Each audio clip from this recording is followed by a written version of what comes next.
So, this being winter and holiday season, in which we often give lots of gifts and things for whatever reason, uh, I figured, hey, why not make some videos?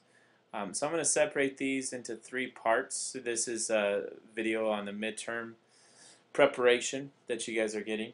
But this way you can go back and relook at these problems again and again and again, see the process, and these are a pretty analogous example. In other words, if you look through these, you should be okay, or at least somewhat prepared for your midterm. I also suggest looking through old notes and exercises that we've been doing, uh, all those kind of things. And for this midterm, there won't be any free response questions, but for the final, there will be. Okay, so let's get started. Number 1, we're going to do 1 through 11, just limits and basic derivatives. So the first question here, it says the limit of this crazy thing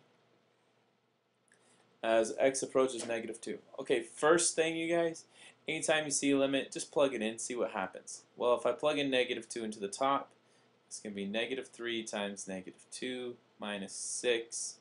That's going to be a 0 on top. And if I plug -2 into the bottom, that's going to give me -2 squared minus 2 minus 2, which also equals 0. So I get this weird 0 over 0 thing. And this is an indeterminate form.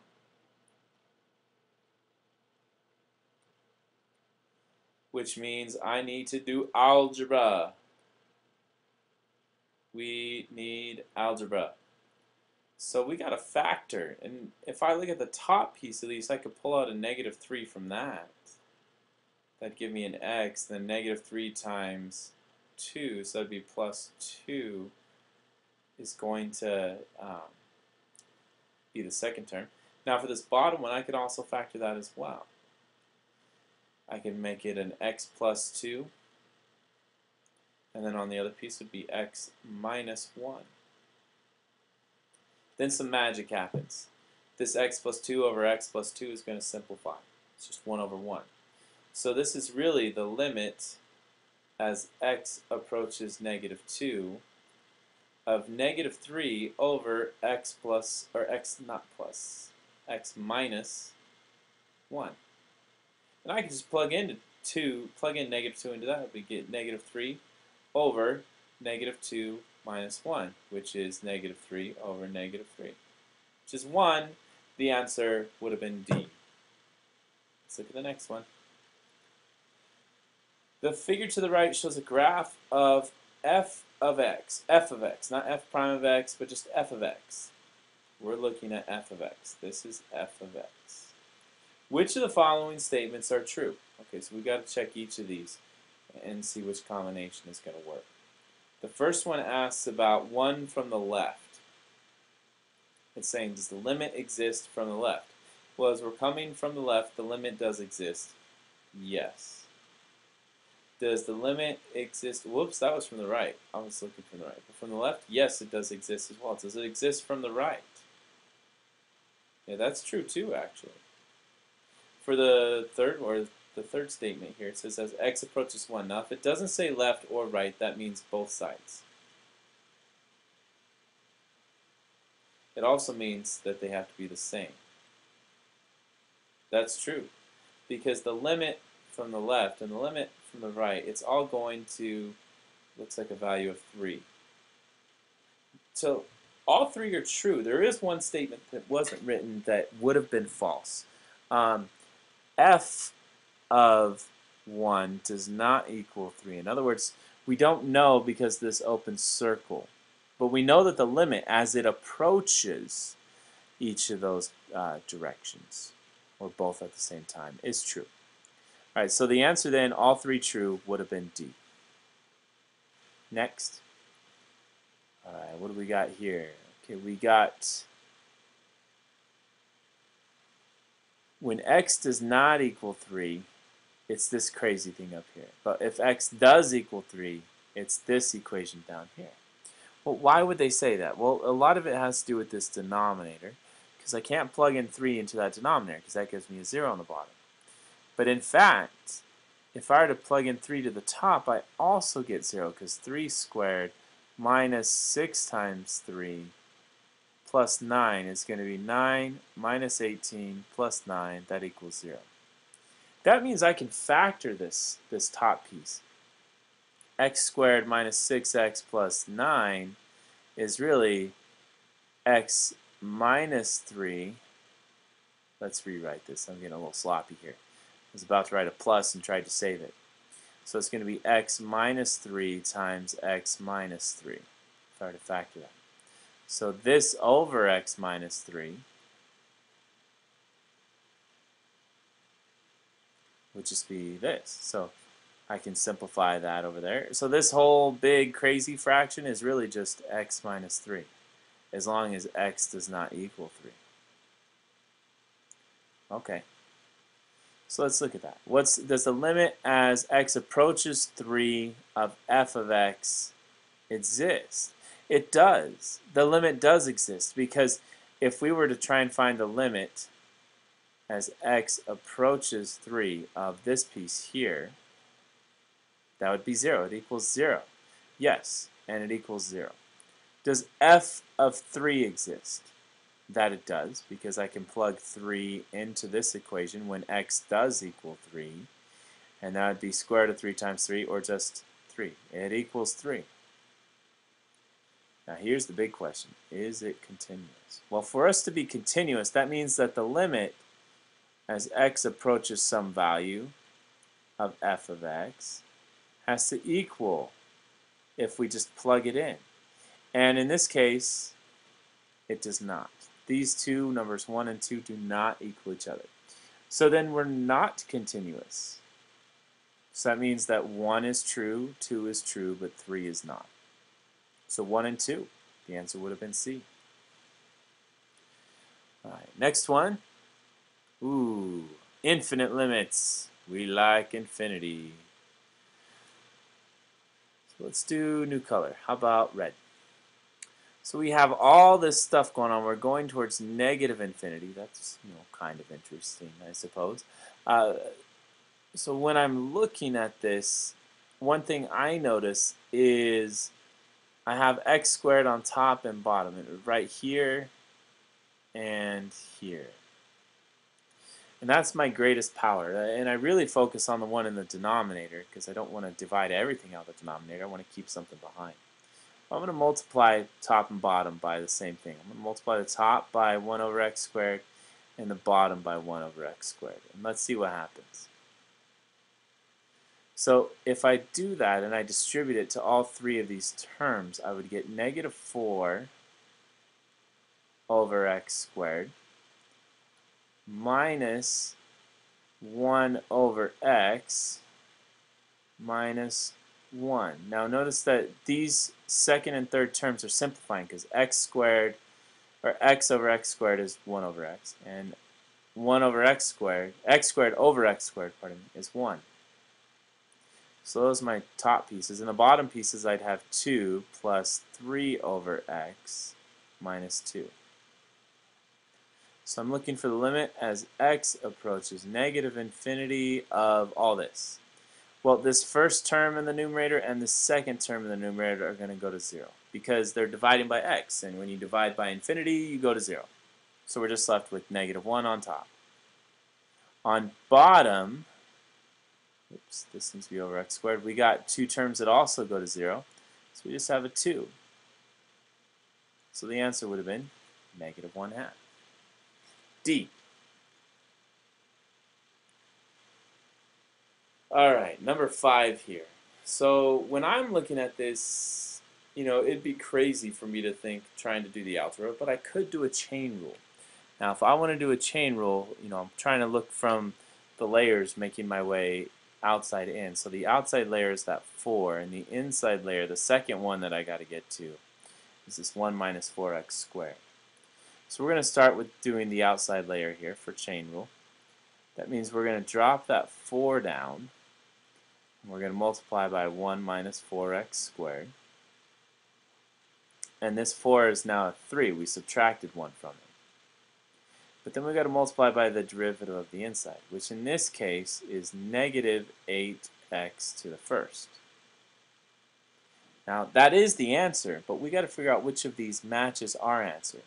I'm guessing that they would multiply this 4 and the negative 8 together. That would give me negative 32x, and then we have this 1 minus 4x squared to the third. Well, the first one's close, but it needs a negative, so that's out. Second one, it looks like they actually just took the derivative of the inside and the outside, so they ate their chocolate too early. You know, when we talk about doing the candy shell and then the chocolate, they jumped right into it. They need some more patience. This next one, it's got the negative, but it doesn't have the x, and this 8 is wrong, so that's out. This one, it looks like they did the first half, but they forgot to take the derivative of the inside. They just spit the candy shell out after they soaked it. So the answer must be E, just by processes of elimination, but some of you probably already beat me to that. Number 6, the slope of the tangent line to this at x equals 4 is what? Now they're just asking for the slope. So when they're asking for the slope of the tangent line, we got to find f prime, or the derivative, y prime, however you want to call it, and then plug in x equals 4. So let's do that. Well, it is a little bit of a challenge because we got a quotient rule. Y equals x over 2x minus 1. So here's my high and here's my low.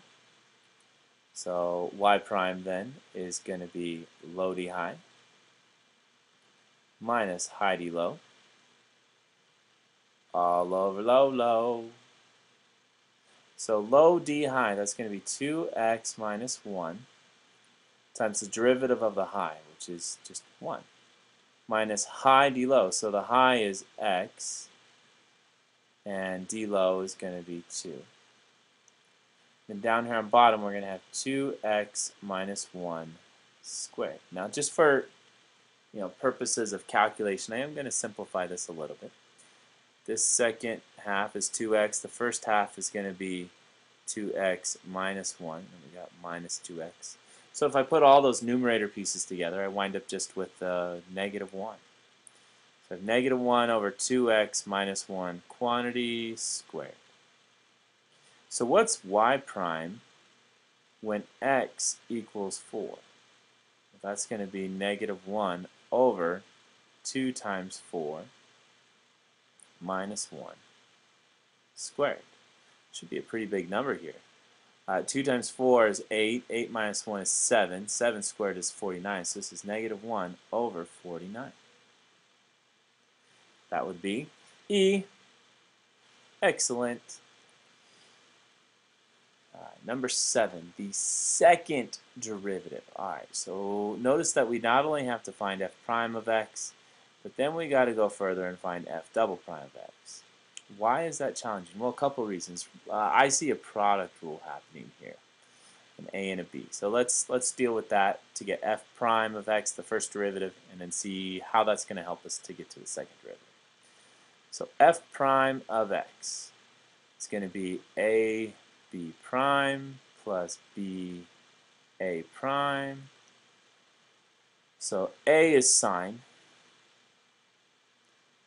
The derivative of cosine is negative sine.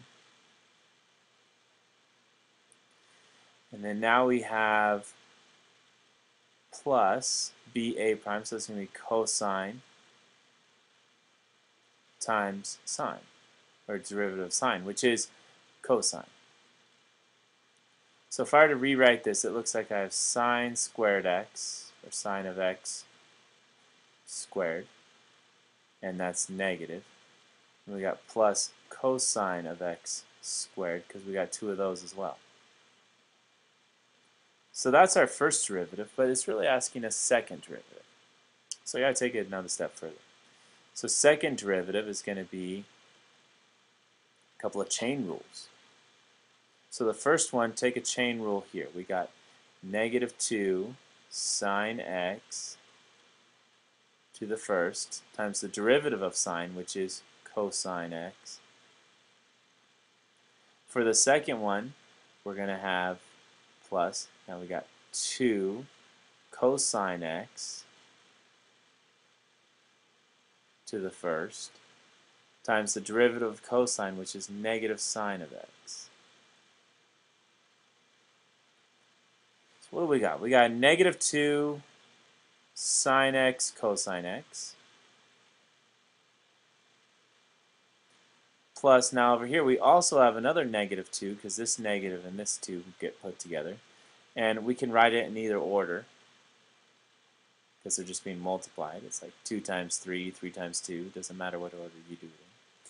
Now they're actually like terms because they have sine and cosine in both of them. So I can put those together. That gives me negative 4 sine x cosine x. Excellent. The answer is B. Number 8. All right. F of negative 2 equals 4. F prime of negative 2 equals 1. Find the derivative of this at x equals negative 2. Okay, we got some complex structures going on here, but let's see what we can do. The derivative of f of x over x squared is going to be a quotient rule. And then we just got to plug in negative 2 for x. So let's do that. So we got low d high minus high d low all over low, low. So low d high, that's going to be x squared times f prime of x. High d low is going to be f of x times 2x. And the low is x squared, but we're going to square that to become x to the 4th. So this is my derivative, but I want to plug in negative 2. So that's going to be negative 2 squared times f prime of negative 2 minus f of negative 2 times 2 times negative 2 all over negative 2 squared squared. Okay, let's simplify. We got a lot of simplifying going on here. Negative 2 squared, that's going to be a 4. F prime of negative 2, what is that? That's negative 1. Minus f of negative 2 is also 4. And 2 times negative 2 is going to be negative 4. Let's rewrite that a little bit.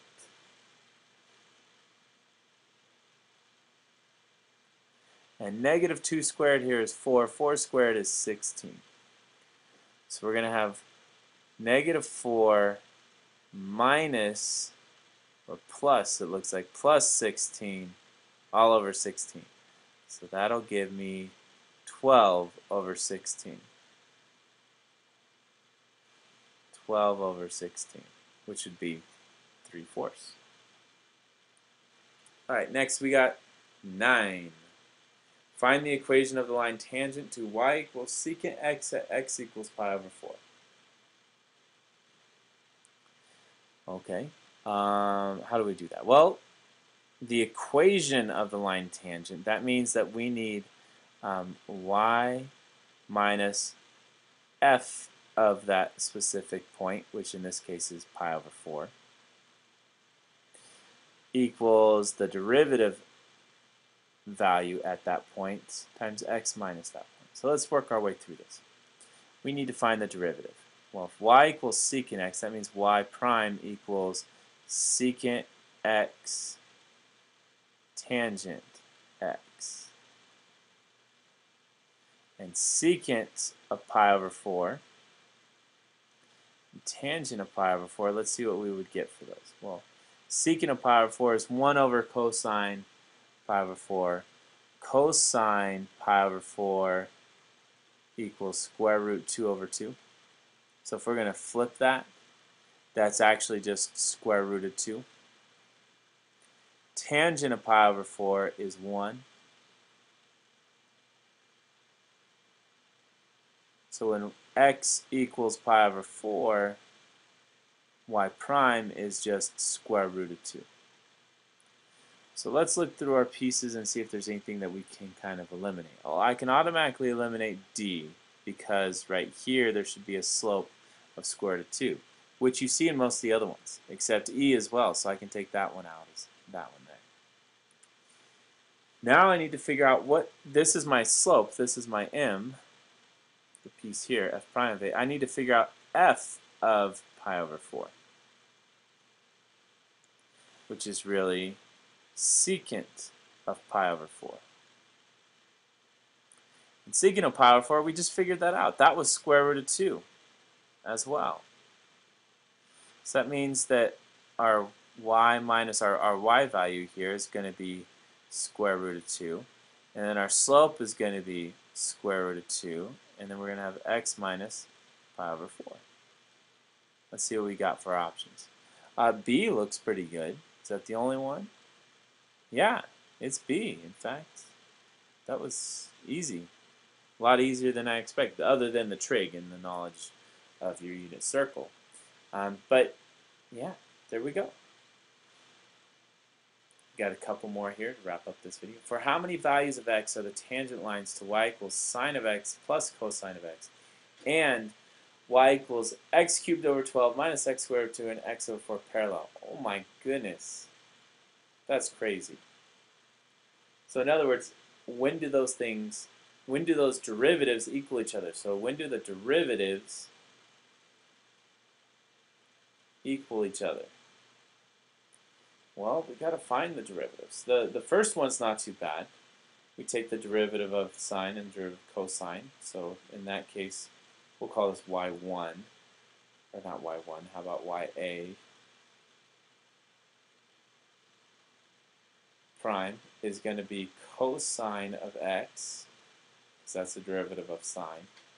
And then the derivative of cosine is negative sine of x. Over here for the second one, to take this derivative, it's going to be y prime, let's say yb prime, equals 3x squared over 12, and 1 minus 2x over 2, and then minus 1/4. Alright, so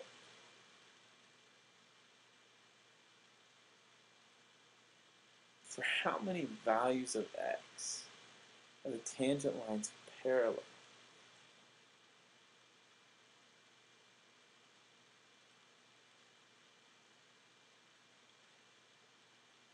That means that we have to figure out an x that if we plug it into one, it's also going to be equal to the other.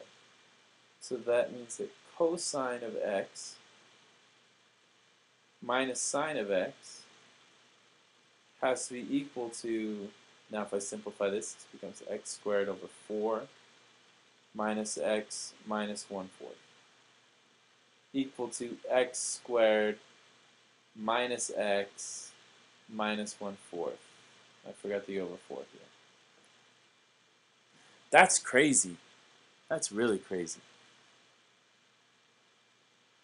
Because, you know, I'm just trying to think out loud here, but the only kind of values that would stand out are like 0 and pi. And if I plug pi into the right side, that doesn't really balance out too well. If I plug in 0, let's see what happens then. If I plug in x equals 0, let's try that one. That would mean that over here on the right side, I'd get negative 1/4. But if I were to plug in 0 into the left side, that would give me 1 minus 0, which is 1. And that definitely does not equal negative 1/4. So, in fact, I don't know that any of these lines are going to be tangent. You know, it's kind of difficult to say, but I'm going to just guess 0. You know, I'm going to check the answer on this one. We'll probably go over in class. But if I were taking a test and on the spot I had to come up with something, I'd probably say 0.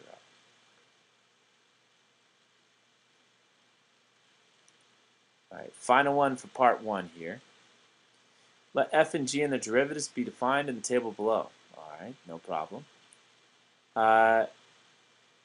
if the derivatives of f of g of x and g of f of x are equal at 3, what is the value of a? Now this is kind of crazy. Think about this for a second. The derivatives of these two things. Well, what's the derivative of the first one? Well, the first one is going to be a chain rule.